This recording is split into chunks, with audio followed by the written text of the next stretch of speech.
Good evening. Good evening, sir.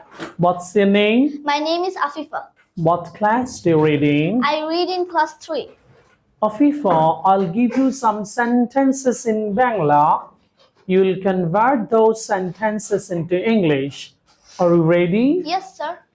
আমি জানি কিভাবে করতে হবে। I know how to do. আমি জানি কিভাবে খেতে হবে। I know how to eat. আমি জানি কিভাবে পড়তে হবে। I know how to read. আমি জানি কিভাবে লিখতে হবে। I know how to write. আমি জানি কিভাবে খেলতে হবে। I know how to play. আমি জানি কিভাবে দৌড়াইতে হবে। I know how to run. আমি জানি কিভাবে বিক্রি করতে হবে। I know how to sell. আমি জানি কিভাবে ধরতে হবে। I know how to catch. আমি জানি কিভাবে চিন্তা করতে হবে। I know how to think. আমি জানি কিভাবে রান্না করতে হবে। I know how to cook. আমি জানি কিভাবে পান করতে হবে। I know how to drink. আমি জানি কিভাবে পরিষ্কার করতে হবে। I know how to clean. আমি জানি কিভাবে বলতে হবে। I know how to tell.